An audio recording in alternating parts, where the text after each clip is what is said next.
اللہم انہ کانت لی ابنۃ عم، اے اللہ میری ایک چچا زاد بہن تھی، وکنت احبھا کاشد ما یحب الرجال النساء، اور میں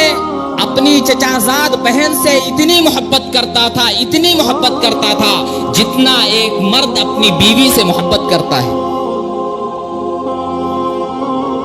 اس آدمی نے اور آگے کہا، ایک دن میں نے اپنی چچا زاد بہن کو تنہائی میں ملاقات کرنے کی دعوت دی، میری بہن نے آنے سے انکار کر دیا، لیکن حالات ایسے ہی گزرتے رہے،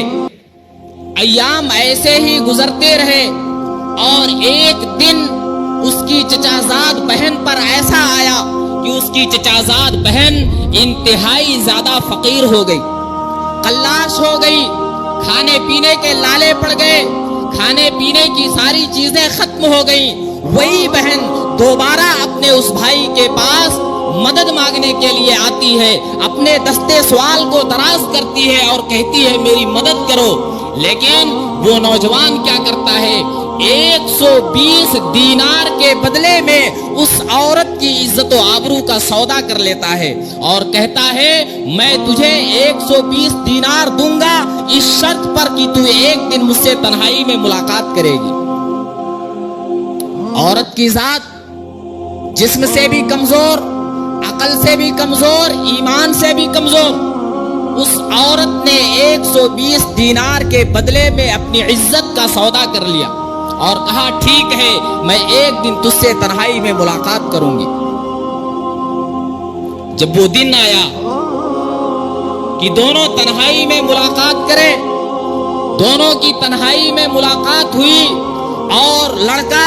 جب اپنے غلط منصوبے کو بروئے کار لانے کے لیے مکمل طور پر آمادہ اور تیار ہو گیا، اپنے غلط کام کو انجام دینے کے لیے مکمل طور پر تیار ہو گیا، تبھی اس بچی کی زبان سے ایک جملہ نکلا، یا غلام اتق اللہ، اے لڑکے اللہ کا تقوی اختیار کر، اللہ رب العالمین سے ڈر، اللہ رب العالمین کا خوف اپنے سینے میں پیدا کر، میں تیرے لیے حلال نہیں ہوں، میں تیرے لیے جائز نہیں ہوں، تو بغیر کسی حق کے میرے اوپر ہاتھ مت ڈال۔ اتنا کہنا تھا کہ وہ بچہ فوراً اللہ رب العالمین کے ڈر سے اپنے اس غلط ارادے کو وہیں پر چھوڑ کر کے چلا گیا اور اپنی اسی نیکی کو لے کر کے اللہ رب العالمین کے دربار میں دعا کرتا ہے، مولا ان کنتو ترکتو الزنا من مخافتک، اے الہ العالمین اگر میں نے وہ بدکاری کا کام تیرے خوف سے چھوڑا تھا، اگر میں نے وہ زناکاری کا کام تیرے ڈر سے ترک کیا تھا،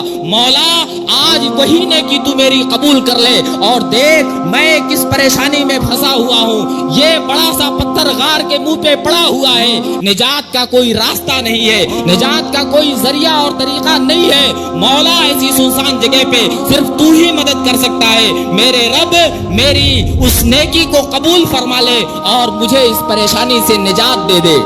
اللہ کے رسول صلی اللہ علیہ وسلم کہتے ہیں فانفرجت الصخرہ، وہ چٹان وہاں سے ہٹ گئی اور تینوں سلامتی کے ساتھ نکلے اور اپنے گھروں کو واپس چلے گئے۔